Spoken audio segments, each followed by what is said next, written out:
पूर्व जन्म में चित्रकेतु नाम के एक गंधर्व थे। प्रहलाद जी का चरित्र सुनाया। हिरण्यकश्यप के खानदान में, हिरण्यकश्यप के परिवार में भगवान के कुलीन भक्त का प्रादुर्भाव हुआ, जिनका नाम था श्री प्रहलाद जी महाराज। एक बात याद रखिएगा, या तो परिवार में भक्त का प्रादुर्भाव ठाकुर जी की इच्छा से होता है, या फिर परिवार में भक्त का प्रादुर्भाव माता पिता की इच्छा से होता है। कई बार माता पिता की इच्छा से नहीं भी थी, फिर भी कोई भक्त बालक घर में जन्म ले तो ये ठाकुर जी की इच्छा है। हिरण्यकश्यप जैसे दानव, हिरण्यकश्यप जैसे महान घनघोर राक्षस के यहां प्रहलाद जी का जन्म हुआ, ये भगवत इच्छा थी।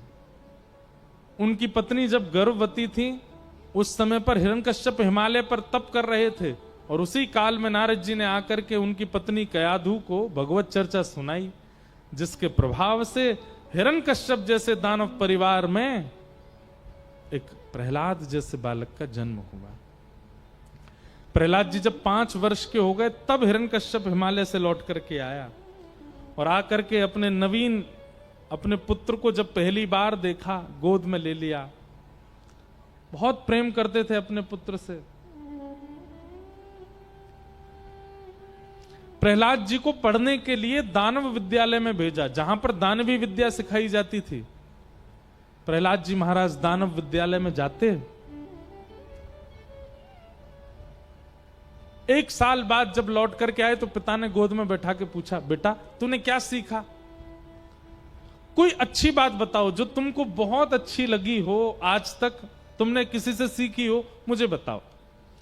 प्रहलाद जी इतने खुश हो गए, पिताजी आप सुनना चाहते हैं? एक बहुत अच्छी बात मुझको पता है। हिरण्यकश्यप बोले, हां बेटा सुनाओ। कि तत्साधु मन्ये सुरवय देहिनाम सदा समुद्विग्न धियाम सद्गृहात् हित्वात्मपातं ग्रहमन्धकूपम् वनं गतो यद्धरिमाश्रयेत। पिताजी, प्रहलाद जी कह रहे हैं हिरण्यकश्यप से, ये संसार एक अंधा कुआं है, और हम सब खाते पीते हंसते खेलते सब इसमें गिरते जा रहे हैं। पिताजी, इस कुएं में गिरकर के प्राणों का त्याग कर देना और जीवन को निरर्थक करने से अच्छा है इस कुएं में कूदने से पहले हित्वात्म पातम ग्रहमंद कूतम वनम गतो यद्धरिमाश्रयेत, वन में जाकर के हरि का स्मरण करना चाहिए। क्योंकि हम सब संसार के लोग तो भेड़ की चाल चलते हैं, आगे वाली भेड़ जहां जाती है सब लोग वहीं जाते हैं। अब देखो, किसी की मृत्यु हो जाती है तो हमारे सनातन धर्म में क्या नियम है? उसको अर्थी में लेटा करके और पूरे नगर से फिर शमशान लेके जाते हैं, और क्या गाते जाते हैं? राम नाम सत्य है, गोविंद नाम सत्य है, कृष्ण नाम सत्य है, गोपाल नाम सत्य है। ये राम नाम सत्य आप किसको सुनाते हो? वो जो लेट गया व्यक्ति वो तो सुन नहीं रहा है, उसके तो कान अब काम कर नहीं रहे। किसको सुनाते हैं हम? जीवित लोगों को सुनाते हैं। पूरे नगर में, बाजार में, घरों के आगे से निकलते हैं और क्या कहते जाते हैं? राम नाम सत्य। मतलब सब सुनो, ये जो हमारे कंधे पर चढ़ के जा रहा है, इसने बहुत कमाया, बहुत लिया, बहुत सब कुछ किया, पर आज इसके साथ कुछ भी नहीं जा रहा है। भैया सावधान हो जाओ, जितने जीवित हो, राम नाम ही सत्य है, बाकी सब असत्य है। पर कितनी बड़ी विडंबना। ताली तो आपने बजा दी, अच्छी बात है, धन्यवाद। पर कितनी बड़ी विडंबना कि राम नाम सत्य है को हमने अपशगुन मान लिया है। किसी के जन्मदिन पर जाके बोल दो, भाई राम नाम सत्य है, क्या बोलेगा? ए भाई तू क्या बोल रहा है? आज मैं 24 साल का हुआ, तू क्या बोलता है भाई?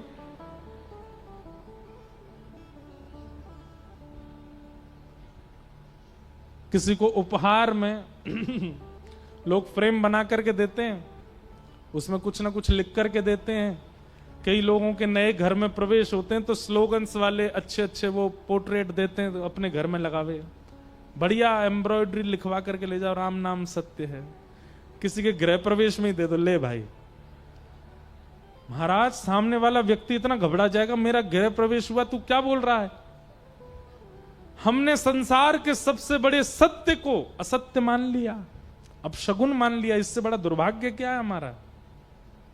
आप लोग हंसे क्यों? किसी के बर्थडे पर जाके राम नाम सत्य बोलने पर आप हंसे क्यों? क्योंकि आप भी ये मानते हो कि राम नाम सत्य हमसे भी कोई ना बोले। दुर्भाग्य है हमारा। राम नाम ही सत्य है, आगे सब असत्य है। सांचो एक राधा रमण, झूठो सब संसार। प्रहलाद जी वही बात बता रहे हैं अपने पिताजी को, पिताजी मृत्यु के बाद में भगवान नाम सत्य बोलने का कोई अभिप्राय नहीं है, जीवित अवस्था में बोलना चाहिए। हित्वात्म पातम ग्रहमंद कूपम वनम गतः यद्धरिमाश्रयेत, वन में जाकर के भजन करना चाहिए। हिरण्यकश्यप को क्रोध आया, उठा करके अपने पुत्र को दूर पटक दिया। अनेक प्रयास करके प्रहलाद जी को मारना चाहा, पर प्रहलाद जी का बाल बांका भी नहीं हुआ। सब जगह हरिनाम ने रक्षा की। एक दिन पिताजी महाराज बोले, ए प्रहलाद तू बच कैसे जाता है? तेरे को पहाड़ से फेंक देते हैं, हम नदी में डुबा देते हैं, तू जहर पिला देते हैं, हर चीज में बच कैसे जाता है? प्रहलाद जी इतना सुंदर उत्तर देते हैं। प्रहलाद जी कहते हैं, दंता गजानाम कुलिशाग्र निष्ठुर शीर्णायते ते नवलम ममैतत् महाविपत्ताप विनाशनोयम जनार्दनानुस्मरणानुभाव। प्रहलाद जी कहते हैं, भैया इतनी बड़े बड़े प्रयासों से भी मेरी मृत्यु नहीं हुई। क्यों? क्योंकि मेरे इष्ट का नाम मेरी जीभ पर रहता है। सोचो, जिनका नाम मेरी रक्षा कर रहा है वो स्वयं प्रकट हो गए तो क्या होगा? जिनके नाम में इतनी सामर्थ है कि मैं सारी परिस्थितियों से सुरक्षित बच करके आ गया, कभी अगर वो प्रत्यक्ष मेरे सामने प्रकट हो गए या तुम लोगों के सामने आ गए, तो जिनका नाम इतना प्रभावशाली, वो प्रत्यक्ष कितने प्रभावशाली होंगे, विचार करो। और एक दिन वो घड़ी आई, हिरण्यकश्यप बोला, आज तेरे हरि को ही प्रत्यक्ष प्रकट करता हूं, बता कहां रहता है वो? पिताजी आप गलत प्रश्न पूछ रहे हैं। कहां रहता है ऐसा मत पूछिए, ये पूछिए कहां नहीं रहता। सब जगह खंबायु यज्ञम सलिलम महिम च ज्योतिंसि सत्वानि दृशो द्रुमादीन सनित समुद्रांश हरे शरीरम यत्किंचि भूतम प्रणमेत अनन्यम। एक बार नामदेव जी महाराज ठाकुर जी से बोले, नाम जपते जपते बोले, ठाकुर जी मैं आपका सबसे बड़ा भक्त बन गया हूं। सब लोग इधर देखो, ध्यान से सुनो कथा। नामदेव जी महाराज के मन में यह बात आने लग गई थी कि उनसे बड़ा भक्त नहीं है ठाकुर जी का। एक दिन गोरा काका, उन्होंने कहा, नामदेव जी ने पूछा मेरी भक्ति कैसी है? तो गोरा काका बोले, आपकी भक्ति में थोड़ी सी कमी है। नामदेव जी बोले, मैं इतना नाम जप करता हूं, सर्वम खलु इदम ब्रह्म, सब में ठाकुर जी का दर्शन करता हूं, फिर भी मेरी भक्ति में ये कह रहे हैं कि थोड़ी कमी है, कैसे? तो गोरा काका बोले कि आप अभी सब में ठाकुर जी को देखते नहीं हो, बोलते हो, मानते हो, पर देखते नहीं हो। थोड़ा सब में ठाकुर जी का अनुभव करना, क्योंकि वैष्णवता की एक चरम स्थिति ऐसी आती है कि फिर आगे दिखने वाली हर वस्तु में ठाकुर जी हैं, ऐसा अनुभव होने लग जाता है। तो आप कहीं गए, वहां जाकर के जीव जंतुओं को देखा, तो जीव जंतुओं को देख करके आप बोले, यहां तो भजन नहीं बन पाएगा, यहां से कहीं और जाऊंगा। एक बिल्कुल एकांत नदी के किनारे पर जाकर के आप बैठ गए, तभी वहां पर देखा कि एक कुटिया थी, उसमें से दो पति पत्नी निकल करके आए। नामदेव जी ने उनको देखा, उन्होंने नामदेव जी को देखा। दोनों पति पत्नी तुरंत नामदेव जी को देख करके फिर से गए और हाथ में बड़े बड़े गरसा लेके आए। गरसा जानते हैं? आपके यहां गरसा नहीं जानते होंगे। तलवार मान लो, तलवार जैसी होती गरसा। तलवार लेकर के आए और नामदेव जी की तरफ भागे और दोनों पति पत्नी बोले बहुत दिन से भूखे थे, आज बढ़िया नर मिला है, इसी को पका के खाएंगे। नामदेव जी महाराज तो वहां से भागे। महाराज अपनी सब नाम वाम लेकर के दौड़े, सीधे श्री पंडरीनाथ जी के पास जाकर के रुके, सांस लेने लगे जोर जोर से। पंडरीनाथ भगवान बोले क्या बात है? बोले गोरा काका बोले तुम्हारी भक्ति में कमी है, तुम सब में परमात्मा देखा करो। मैं तो गया था देखने के लिए, पर दो दंपति मेरे ही पीछे तलवार लेके भागे मुझे मार के खाने के लिए, कैसे परमात्मा देखूं? ठाकुर जी जोर से हंसे, हंस करके बोले ए नामा, वो दो जो तेरे पीछे भागे थे ना, वो मैं और रुक्मणी जी ही थे। लेकिन तू हमको वहां देख नहीं पाया, तू हमारा अनुभव वहां कर नहीं पाया। जेही जाने जाहि देहु जनाई, वो ही जान सकता है ठाकुर जी को जिसको ठाकुर जी जनाना चाह रहे हो। कई लोगों को मंदिर में भी पत्थर दिखाई देता है, ठाकुर जी का अनुभव नहीं होता। इसलिए अपने ऊपर कभी अभिमान मत कीजिएगा अपनी भक्ति का। ठाकुर जी चाह रहे हैं इसलिए नाम जपते हो, ठाकुर जी चाहते हैं इसलिए तिलक लगा रहे हो, ठाकुर जी चाहते हैं इसलिए कथा सुन रहे हो, ठाकुर जी चाह रहे हैं इसलिए कथा कह रहा हूं, ठाकुर जी चाहते हैं इसलिए वृंदावन जाते हो, ठाकुर जी चाहते हैं इसलिए संत आपके यहां आते हैं, ठाकुर जी चाहते हैं इसलिए पंढरपुर जाते हो। ठाकुर जी ना चाहें तो आप कुछ नहीं कर सकते। इसलिए अपनी भक्ति का कभी अभिमान मत कीजिएगा कि हम तो ये नियम करते हैं, ठाकुर जी चाहते हैं इसलिए हो रहा है, वो नहीं चाहें तो नहीं कर पाओगे आप। प्रहलाद जी महाराज बोले पिताजी भगवान कहां नहीं है? सब जगह है। अच्छा इस खंबे में? बोले हाँ। अणुअणियान महतो मणियान, सब जगह हैं ठाकुर जी। जैसे ही खंभ भेदन किया, हिरण्यकश्यप ने अपनी गदा का प्रहार किया और खंभ भेदन करके भगवान नरसिंह प्रकट हो गए। बोलो नरसिंह भगवान की।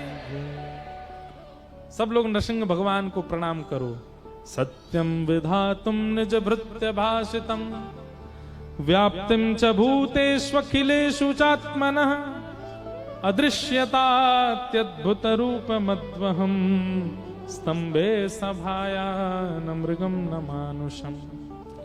भगवान नरसिंह प्रकट हो गए, नरहरि प्रकट हो गए और प्रकट होकर के हिरण्यकश्यप के साथ युद्ध करके उसको समाप्त किया। प्रहलाद जी ने स्तुति गाई, भगवान ने उनको वरदान प्रदान किया, अनुग्रह किया। बोलो नरहरि भगवान की। आगे देवासुर संग्राम, बलि वामन अवतार की कथा, गजेंद्र मोक्ष की कथा, नवम स्कंद में समस्त सूर्य वंश के राजाओं के प्रसंग सुनाते हुए प्रभु श्री राम के अवतार का प्रसंग सुनाया गया। स्पर्शा क्षमाभ्याम रजत पथरुजो यो हरिंद्रानुजाभ्याम वैरूप्या शूर्पणख्या प्रिय विरहरुष रोपित ब्रूविजंभ तस्ताब्धे बद्ध सेतु खलद बदहन कौशलेन्द्रो वतान्न। राजा रामचंद्र भगवान की। ये एक श्लोक की राम कथा है भागवत जी में, एक श्लोक में पूरी राम कथा, और फिर इसके बाद 2 अध्याय में राम कथा है पूरी। ऐसे राम जी को हम, और परसों जो हम रामलीला सुनाएंगे ना थोड़ी सी, वो भागवत जी में जो रामलीला है वो सुनाएंगे। आपने मानस जी की तो सुनी होंगी, वाल्मीकि रामायण सुनी होंगी, पर भागवत जी की राम कथा सुख रामायण, परसों उसके बारे में कुछ कहेंगे। चंद्रवंश के राजाओं की कथा सुनाते हुए कृष्ण लीला 2 श्लोकों में सुना करके परीक्षित को सुखदेव जी शांत हो गए। अब यहां से 10वां स्कंद प्रारंभ होता है और श्री सुखदेव जी महाराज के चरणों में परीक्षित कहते हैं, कथितो वंश विस्तारो भवता सोम सूर्यो राज्ञां चो भयवंशानां चरितम परमाद्भुतम। बहुत ध्यानपूर्वक सुनिएगा। अब कृष्ण लीला में हम प्रवेश कर रहे हैं। 4 दिन से कथा चल रही है, आज चौथा दिन है। पर हमारी आपकी तरह कथा नहीं होती थी। 5, 5:30 प्रारंभ हुई, 8, 8:30 पूरी हो गई। सुखदेव जी मंच पर पहले दिन बैठे हैं और 4 दिन तक 24 घंटे कथा चल रही है। परीक्षित सामने एक आसन में बैठकर के पूरी कथा सुन रहे हैं। आज चौथे दिन की कथा जैसे ही प्रारंभ हुई तो कृष्ण लीला 2 श्लोकों में सुना दी। मथुरा में जन्म हुआ, जन्म लेती गोकुल गए, गोकुल से ठाकुर जी वृंदावन गए, वृंदावन से मथुरा के कंस को मार दिया, रण छोड़ के द्वारिका गए, 16,108 ब्याह किए, महाभारत का युद्ध हस्तना कुरुक्षेत्र में करा करके ठाकुर जी ने पांडवों को विजय दिलवा दी। वापस आकर के कुछ लीला करके भगवान अपने स्वधाम को चले गए। बस ऐसे पूरी कथा सुना दी। और सामने एक आसन पर बैठे परीक्षित। परीक्षित बोले, सुखदेव जी, हे गुरुवर, हो गई कृष्ण कथा? बोले, यही है कृष्ण कथा, इससे ज्यादा कुछ है नहीं कृष्ण कथा में। मथुरा में ये किया, वृंदावन में ये किया, गोकुल में ये किया, द्वारिका में ये किया। ठाकुर जी बस ये सब लीला ही है, हो गए, चले गए। तब परीक्षित जी कहते हैं, भगवान आप मुझे कितने भी राजाओं की कथा सूक्ष्मता से सुना दीजिए, मैं सब राजी हूं। पर जिन्होंने मेरी मां के गर्भ में प्रवेश करके मेरे प्राण रक्षा की, उनकी कथा आप ऐसे मत सुनाओ, विस्तार से सुनाओ। सुखदेव जी बोले, 4 दिन हो गए, तुमने आसन भी नहीं बदला अपना। कुछ खा लो, कुछ पी लो, थोड़ा बाहर घूम लो, थोड़ा आराम कर लो, फिर सुना दूंगा। आहा, ये भाव जब चित्त में आता है तब कृष्ण लीला प्रारंभ होती है। आज मुझसे कई लोग बोले, महाराज जी, हमारे भुसावल के लोग कह रहे हैं, महाराज जी से कह दो ब्रज भाषा में कथा सुना दें, ब्रज की भाषा में कहें।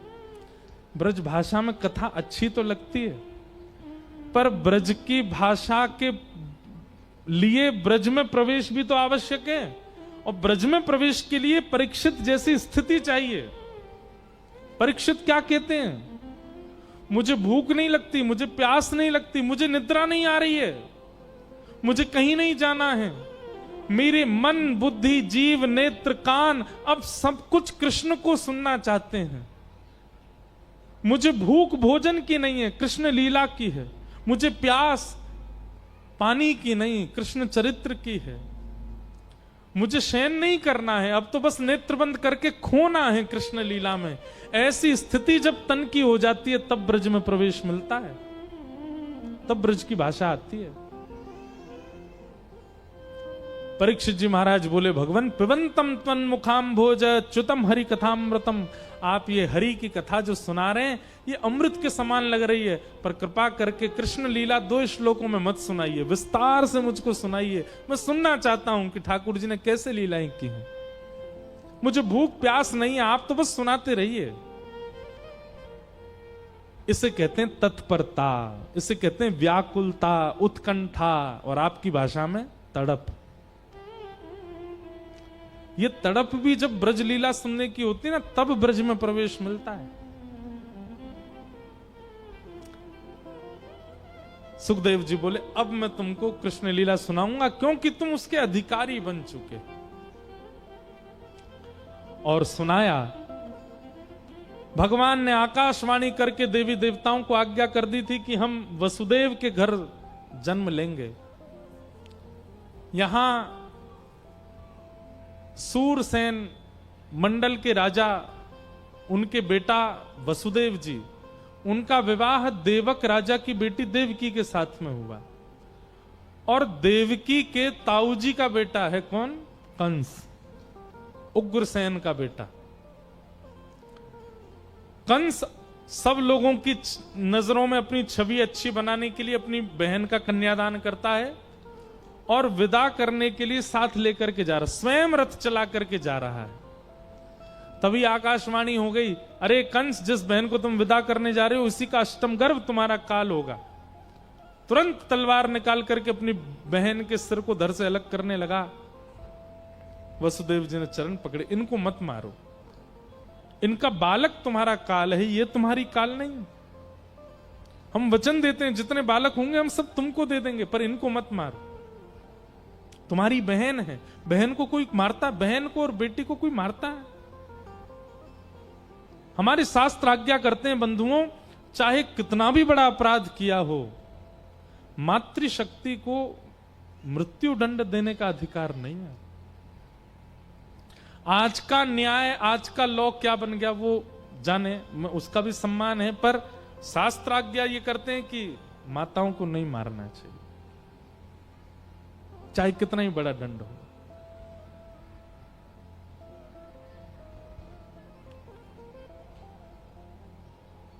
अब कोई लोग कहते हैं देवता अगर आकाशवाणी करते ही नहीं तो चुपचाप ठाकुर जी का जन्म हो जाता। भगवान अगर देवता आकाशवाणी नहीं करते, वसुदेव और देवकी का ब्याह हो जाता, ठाकुर जी आराम से जन्म लेते, कंस को मार देते। देवताओं ने आकर के आकाशवाणी करके सब खत्म कर दिया। नहीं, बात सुनिएगा। कंस ने एक प्रावधान बनाया था, कंस ने एक स्वरूप बनाया था। वो पूरी मथुरा नगरी के आगे इतना अच्छा दिखाना चाह रहा था अपने आप को। देखिए, मैं अपनी बहन का कन्यादान कर रहा हूं, सारथी होते हुए भी खुद रथ चला के जा रहा हूं। वो ऐसा आडंबर जीवन भर करता रहता और मथुरा के लोग उसी को ही अपना भगवान मान लेते। और फिर जब भगवान आकर के कंस का वध करते तो सब भगवान के विरुद्ध खड़े हो जाते। कंस तो बहुत अच्छा था, आपने क्यों मारा? तो कंस की सच्चाई सबके सामने प्रकट हो, इसके लिए देवताओं ने आकाशवाणी की कि अरे कंस, जिस बहन को तू विदा कर रहा है इसी का अष्टम गर्भ तेरा काल होगा। कंस भूल गया कि मुझे तो अच्छा दिखना है सबको, तुरंत तलवार निकाल के मारने लगा। मथुरा के लोग सब घबरा गए। कितना भी बड़ा हो भाई, ऐसा पाप तो कोई नहीं करता कि अपनी बहन को मार रहा है। और उसके बाद अपने काल से बचने के लिए उसका पाप रूप आगे आता ही गया, आता ही गया। तो मथुरा के लोगों ने, जब भगवान ने कंस को मारा तो मथुरा के लोग कंस के पक्ष में नहीं थे, ठाकुर जी के पक्ष में थे, क्योंकि कंस की सच्चाई सबके सामने पहले ही आ गई थी कि वो अच्छा नहीं है। इसलिए देवताओं ने आकाशवाणी की। 6 बालकों को कंस ने मार दिया, 7वें बालक के रूप में बलराम जी आए।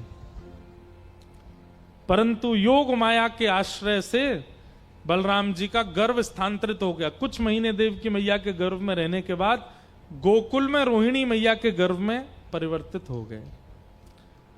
और कंस को खबर मिली कि 7वां बालक गर्भ में ही खत्म हो गया। कंस बोला अच्छा, नहीं तो मुझे मारना पड़ता। अब तैयारी करो, 8वां आने वाला है।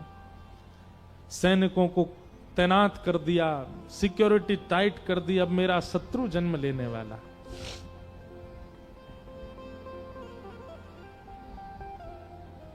एक बात कहें, मन में आ रही है इसलिए बोल देते हैं, जिस चीज से आप बहुत भयभीत रहते हो ना कहीं वो आपके पीछे ही रहती है। इसलिए किसी से भयभीत मत हुआ करो, ज्यादा भय मत रखा कीजिए किसी से। ये हम अपना अनुभव बता रहे हैं। हमको छिपकली से बहुत डर लगता है, और जिस कमरे में घर में हम जाते हैं हमको दिख ही जाती है। अभी जहां है वहां तो नहीं दिखी, पर हां नजर घुमाऊं मैं अगर तो मुझे मिल ही जाती है। अब हमने विचार किया कि अब उसमें भी हम ठाकुर जी का दर्शन करेंगे। मन ताली बजाने वाली बात तो नहीं है, पर मन में ऐसा भाव रखेंगे भाई ये चतुर्भुज भगवान ही है, 4 भुजा वाले, कम से कम उसके प्रति भी भय खत्म हो। क्योंकि जिससे आप बहुत भयभीत होते हैं, ये संसार का नियम है, जिससे आप बहुत डरोगे वो आपका पीछे ही नहीं छोड़ता, वो आपके आसपास दिखता ही रहेगा आपको, चाहे वो कोई हो। इसलिए डरिए मत, भय निकाल दीजिए चित्त से। और श्रीमद् भागवत भय विनाश करती हैं, हमारा भी कर रही हैं धीरे धीरे। कई बार ऐसा होता है, ये बगल में स्पीकर है ना, इस पे आ गई थी एक बार। अब पूरी कथा में ऐसे ही सुनाता गया, लेकिन सत्य बता रहे हैं, हमको उस दिन भय नहीं लगा। मंच से उतरते ही मैं भागा, तब लगा। मंच पे भय नहीं लगता, भागवत जी के आश्रय में ज्यादा डर नहीं लगता। भयभीत नहीं होना, सब में ठाकुर जी को देखो। कंस इतना भयभीत था ठाकुर जी से कि इसलिए ठाकुर जी ने उसको और ज्यादा ही भयभीत करके रखा।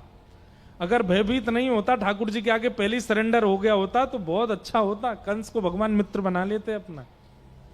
लेकिन उसके भय ने ही उसकी मृत्यु का कारण बन गया। भादों का महीना, अष्टमी तिथि, मंदम मंदम जलधरा, और रात्रि का समय। बादल में, आकाश में घनघोर बादल छाए हैं, मंदम मंदम जलधारा गिर रही है, बीच बीच में कभी चंद्रमा का दर्शन हो जाता, अष्टमी के चंद्रमा। मंदिराचल पर्वत पर चंदन की सुगंधी को लपेट करके स्वयं में पवन बह रही है, धीमी धीमी सौंधी सौंधी हवा चल रही है, सबको सुगंधी आ रही है, सबको इतना सुख मिल रहा है कि गहरी निद्रा में सब सो रहे हैं।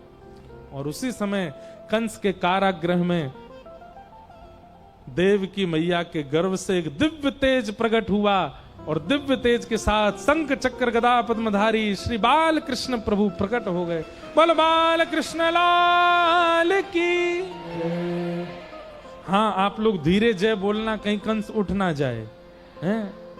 बोल बाल कृष्ण लाल की। हाथ जोड़ करके सब लोग प्रणाम करो। तमद्भुतम बालकमंबुजक्षणम चतुर्भुजं शंख गदार्युधायुधम श्रीवत्सलक्ष्मं गलसौभकौस्तुभं पीतांबरं सांद्रपयोदसौभगम्। आहा, चार भुजा धारण करके, शंख चक्र गदा पद्म लेकर के अपने ऊपर ठाकुर जी ने कौस्तुभ मणि पहनी है, पीतांबरी पहन करके ठाकुर जी प्रकट हुए।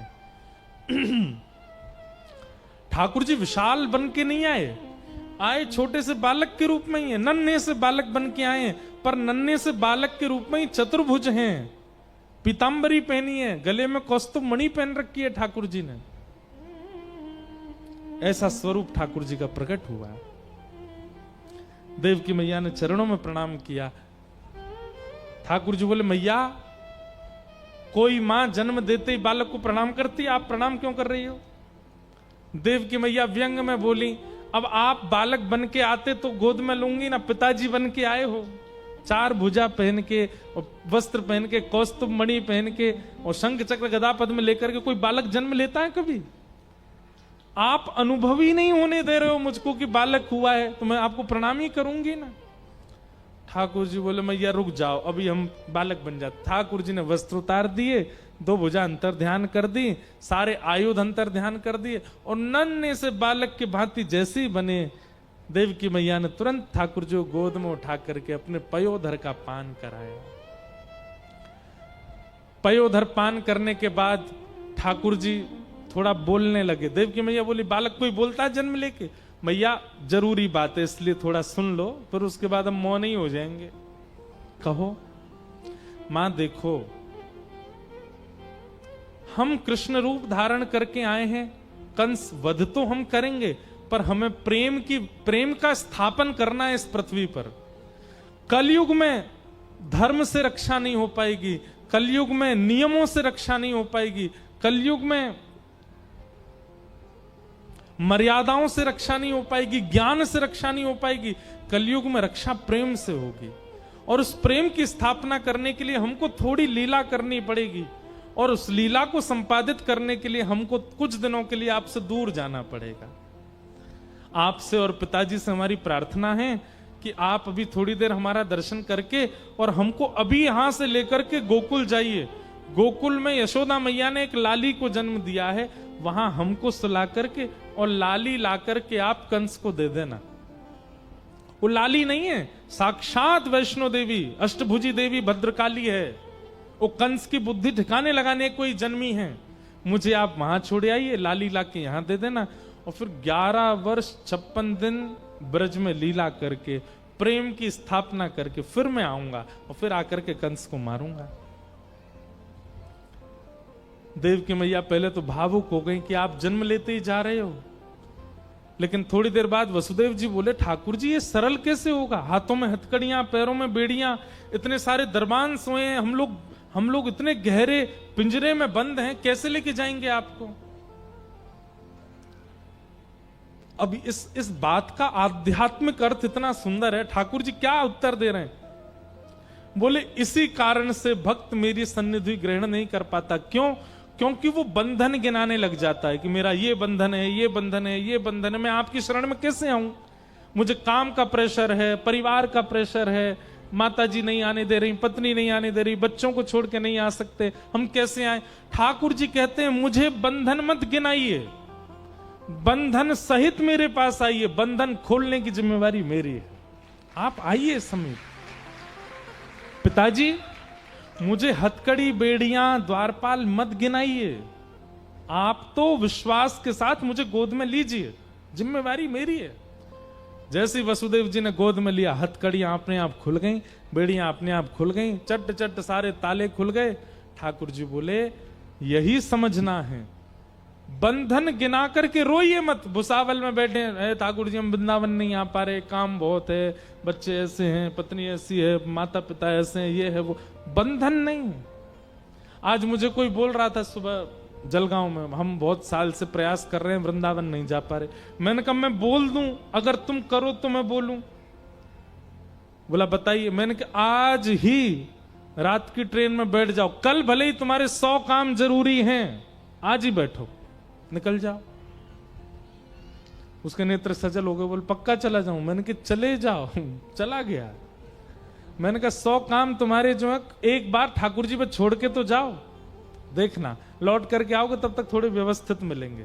इसका मतलब ये नहीं है कि बच्चे अपने एग्जाम छोड़ के चले जाएं, पंडरीनाथ भगवान पास करा देंगे, महाराज जी बोल के गए। काम जो जरूरी है वो तो करने ही है, पर कई काम ऐसे होते हैं जो इतने आवश्यक नहीं होते, उनके चक्कर में भी हम ठाकुर जी के पास नहीं जाते, कथा में नहीं आते। कभी कभी छोटे मोटे काम छोड़ दिया करो ठाकुर जी के भरोसे, ठाकुर जी देखेंगे। जाओ, बंधन मत गिनाओ, आप तो केवल जाओ। ठाकुर जी को लेकर के श्री वसुदेव जी महाराज गोकुल जा रहे हैं। मंदम मंदम जलधार गिर रही है, यमुना जी के बीच से जैसे ही प्रवेश किया, श्री यमुना जी ने एक उफान भर के ठाकुर जी के चरण स्पर्श कर लिए। देखो कल यमुना जी का जन्मोत्सव था, आज पतिदेव का जन्मोत्सव है, कल पत्नी का जन्मोत्सव था, कल यमुना छठ थी ना, आज ठाकुर जी का जन्मोत्सव है। और ठाकुर जी को लेकर के गोकुल गए। गोकुल में भी सब सोए थे, चुपचाप यशोदा मैया के कक्ष में जाके लाला सुवाई दिए। लाली लेकर के वसुदेव जी वापस मथुरा आए। लाली के आते ही सबके नेत्र खुल गए, सबकी निद्रा खुल गई। कंस दौड़ा दौड़ा आया, बालिका को पकड़ करके जैसे ही पटका पृथ्वी पर, अष्टभुजी देवी भद्रकाली प्रकट हो गई और कहा, अरे दुष्ट कंस, तूने इतने निरपराध बालकों को मारा, और जिससे बचने के लिए मार रहा था उसका जन्म तो हो चुका। कंस बोला कहां हो गया? 8वें बालक तो आप बोले मैं नहीं हूं। 8वें बालक ने तो जन्म ले लिया ब्रजमंडल के किसी कोने में, और अब तू बच के दिखा। कंस बोला एड्रेस बता दो, कहां लिया है? स्पष्ट है, भागवत जी में वर्णन है। लक्ष्मी देवी कहती है यत्रत्ववा, जन्म लिया है ब्रज में, 84 कोस के अंदर है, बस इतना सुन ले। कहां लिया ये नहीं बताऊंगी। अब यहां कंस ने राक्षसों को बुलाया, दुनिया भर के जितने राक्षस थे सब उसने मथुरा बुला लिए, और एक मीटिंग बैठाई, मेरे शत्रु को ढूंढो। लेकिन हम लोग चलें गोकुल। अब सब लोग बड़े सावधानी से बैठना। नंद बाबा 80 बरस के है गए, लेकिन अभी तक लाला नाए भयो। पर अब धीमे धीमे सबन को लगन लगी कि अब के लाला होएगो। सबरे ब्रजवासी एकजुट है करके नंद बाबा तक, बाबा तुम तो चकाचक घुटवाए दो, लाला तो अपने आप है जाएगो। समझ रहे हो ब्रज भाषा? सबको नहीं आ रही है समझ में, इसीलिए तुम कम बोल रहे थे। झाला, तुम ही झाला। झाला मतलब समझ, ऐसे बोलते हैं ना, झाला मतलब समझना ही होता है। अच्छा, झाला मतलब हो गया। समझने को क्या बोलते हैं? समझ लगा। एक तो भाई बड़े कठिन शब्द हैं आपकी मराठी के, मेरे मुंह से कुछ और निकल जाएगा। मेरे को अभी तक लगता था झाला मतलब होता है समझ गए, पर झाला मतलब हो गया। चलो कोई नहीं। लाला नाए भयो, लेकिन ब्रजवासी बोले बाबा अब के लाला होएगो। और नंदा सुनंदा दो बहन हैं नंद बाबा की। आज सवेरे सवेरे नंदा सुनंदा ने देखी सूर्य उदय है गयो, लेकिन भाभी अभी तक उठी ना है। जैसे ही नंद भवन में जाकर के देखी तो नंद रानी यशोदा तो सोई हैं और बगल में नीलमणि जैसो लाला सोयो है। अब लाला सोयो की लाली जे ना है पतो, बस बालक सोयो है। चदरिया ओढ़ के कुल बुलाए रहे हो, हाथ पाम चला रहे हो अपने। नंदा सुनंदा दोनों गई और दोनों ने जाके कही, हे विधाता, एक लाला है जाए, फिर भले ही 6 लाली है जाए, लेकिन एक लाला तो है जाए। सुनंदा बोली, क्यों लाला क्यों चाहिए? अरे तू जाने ना हम कौन लगी वा की बुआ। अब लाली होएगी तो लाली तो कोमल होवे, लाली ते कछु कह ना सके, लाली ये डांट ना सके, लाली ये मार ना सके। पर हमारो भतीजा होगो लाला होएगो, वाके तो कान मरोड़ के रखे करेंगे। जब अपने ससुराल ते आए करेंगे, ये कहेंगे, लाला चला जा हमारे बस्ता उठा, हमारे सामान उठा के लेके जावेगो, हमारे काजे सामान लेके आवेगो। लाला हेवे के बड़े फायदे हैं, अपने पाम दबाए करेंगी बातें। एक लाला है जाए। और 21 बार हरिशरणम को जाप कियो, हरिशरणम हरिशरणम हरिशरणम, एक लाला है जाए। और जैसे ही चदरिया हटाए करके देखी महाराज, है गया है गया है गया है गया है गया है गया है गया। बलनंद के लाला की ऐसी जय बोल रहे हो जैसे एकादशी है। अरे ऐसी जय बोलो कि जलगांव तक आवाज जावे, बलनंद के लाला की। हाँ जय आई ना आवाज अब जोर की। अब तो नंदा सुनंदा पूरे ब्रज में दौड़ रही हैं, है गया है गया है गया है गया है गया है गया। सब ब्रजवासी कह रहे हैं, कहा भयो? बोले अब तो है गयो। बोले भयो कहा? बोले है गयो।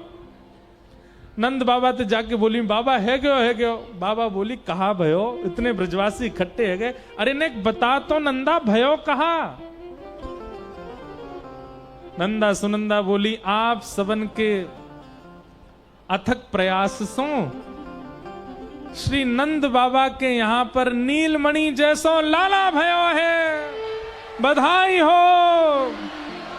अरे जोर से बोलो, बधाई हो बधाई हो बधाई हो बधाई हो। पूरे ब्रजमंडल के लोग महाराज जैसे ही खबर सुनी कि नंद भवन में लाला भयो है, सब अपने अपने घरन से बाहर ले आ गए। सब मक्खन लेके, दही लेके, दूध लेकर के उड़ा उड़ा करके नृत्य कर रहे हैं। हो ब्रज में है रही जय जयकार, नंद घर लाला जायो है। ब्रज में है रही जय जयकार, नंद घर लाला जायो। हाँ हाँ हाँ, ब्रज में है रही जय जयकार, नंद घर लाला जायो है। ब्रज में है रही जय जयकार, नंद घर लाला जायो है। लाला जायो है, नंद रानी ने लाला जायो है। हाँ लाला जायो है, नंद रानी ने लाला जायो है। हाँ लाला जायो है, यशोदा ने लाला जायो है। हाँ लाला जायो है, यशोदा ने लाला। भुजा उठा के कहिए, हम ब्रज में जय हो बोलो जोड़ते, हो ब्रज में, हम ब्रज में, हो ब्रज में है जय जयकार, नंद घर लाला जायो है। ब्रज में है जय जयकार, नंद घर लाला जायो। बोल नंद के लाला की।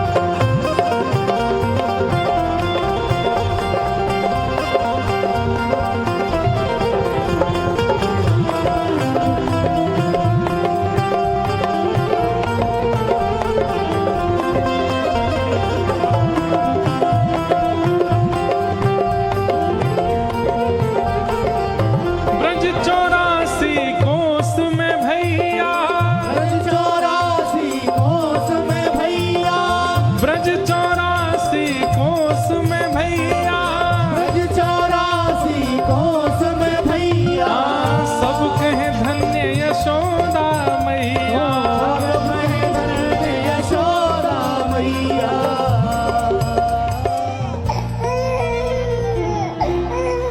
बधाई हो। ये आशीर्वाद दे रहे हैं आप सबको।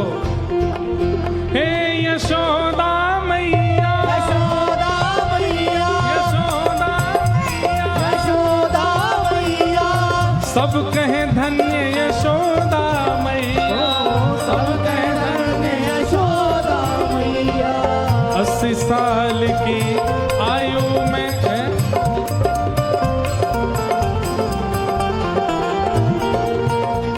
भैया अब भूसावल की सबरी मैया लाला यहीं रह जाएंगी आज।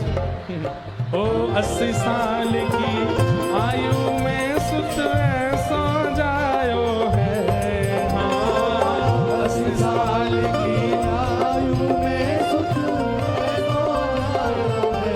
ओ ब्रज में, हाँ ब्रज में, ओ ब्रज में है रही जय जयकार नंदगर लाला जायो है, ब्रज में है रही जय जयकार नंदगर लाला जायो। हाँ ब्रज में है रही जय जयकार नंदगर लाला जायो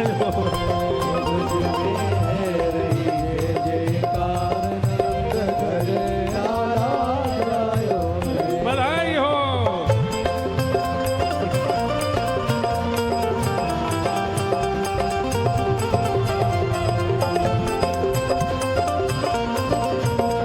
बलनंद के लाला की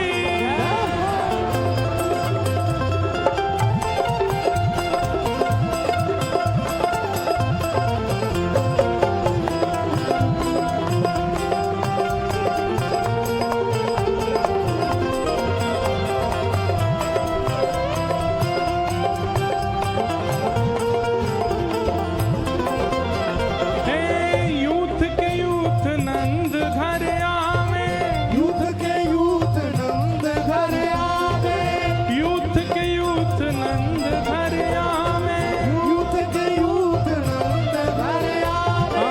ग्वाल बाल सब हिल मिल गावे, बाल बाल सब हिल मिल गावे, ग्वाल बाल सब हिल मिल गावे, बाल बाल सब हिल मिल गावे, ओ सब हिल मिल गावे, मिल गावे, हिल मिल गावे, सब हिल मिल गावे, ग्वाल बाल सब हिल मिल गावे, बाल बाल सब हिल मिल गावे। हाँ ब्रह्मानंद समान आज सुख सबने पायो है, हाँ समाने आज सुख सबने पायो है। ओ ब्रज में जो सुनो सुनो सुनो, जो नहीं बोलेगो नहीं गावेगो वाकू अपने बगल वाले की सौगंध है। ओ ब्रज में और ये जय हो के साथ में कम से कम 1 फीट उछलनो भी है। ओ ब्रज में, हाँ ब्रज में, ओ ब्रज में है रही जय जयकार नंदगर लाला जायो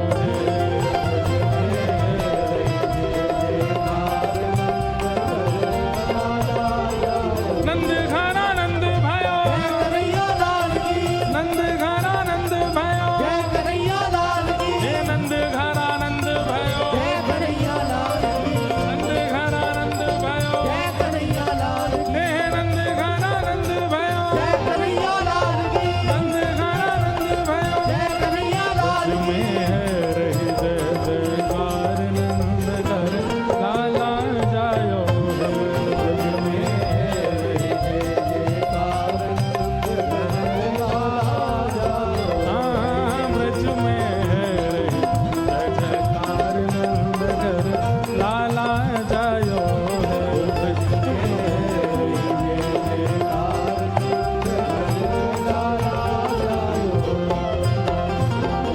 दोनों भुजा उठाइए सब लोग और प्रेम से लाल जी को आशीर्वाद देते हुए गाओ। हो जियो श्याम लाला, जियो श्याम लाला, पीली तेरी पगड़ी रंग काला। जियो श्याम लाला, जियो श्याम लाला, पीली तेरी पगड़ी रंग काला। हे मथुरा से आए नंद लाला, मथुरा से आए नंद लाला, हम मथुरा से आए नंद लाला। मथुरा से आए नंद लाला। ब्रज की गोपियों से पड़ गया पाला, ब्रज की गोपियों से पड़ गया पाला। ब्रज की गोपियों से पड़ गया पाला। ब्रज की गोपियों से पड़ गया पाला। ओ जियो जियो जियो श्याम लाला, जियो श्याम लाला, पीली तेरी पगड़ी रंग काला। जियो श्याम लाला, जियो श्याम लाला, पीली तेरी पगड़ी रंग काला। हाँ जियो श्याम लाला, जियो श्याम लाला, पीली तेरी पगड़ी रंग काला। जियो श्याम लाला, जियो श्याम लाला, पीली तेरी पगड़ी रंग काला।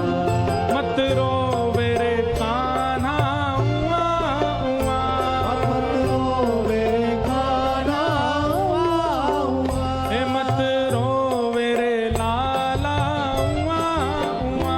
मत रोवे लाला उआ उआ। वो तो है समझावे सुनंदा बुआ, वो तो है समझावे रे सुनंदा बुआ। वो तो है समझावे सुनंदा बुआ। वो तो है समझावे रे सुनंदा बुआ।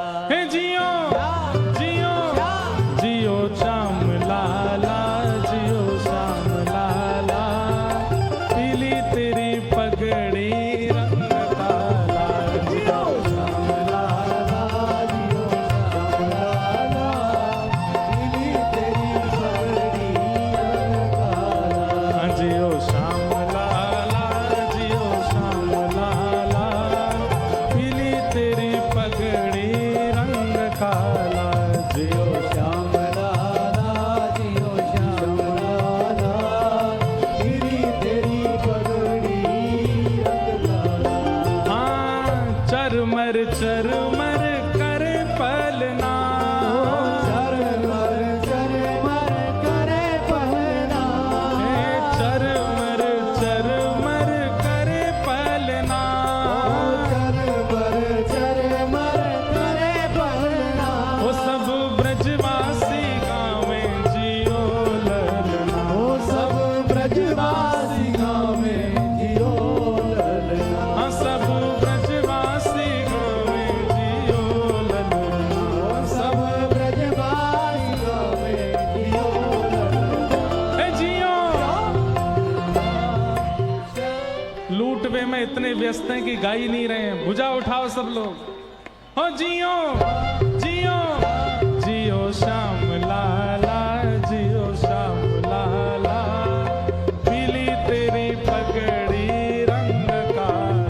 जियो श्याम लाला, जियो श्याम लाला, पीली तेरी पगड़ी रंग काला। जियो श्याम लाला, जियो श्याम लाला, पीली तेरी पगड़ी रंग काला। जियो श्याम लाला, जियो श्याम लाला, पीली तेरी पगड़ी। लाल की जय श्री विठ्ठल भगवान की, जय। जगन्नाथ महाप्रभु की जय। जय श्री पूछरी के लौटा की हुक हुक प्यारे। क्या बात है वंशी वारे। कल फिर मिलेंगे आप सबको, तब तक के लिए जय श्री कृष्ण, जय सिया राम, जय श्रीमन्नारायण। जय श्री राम।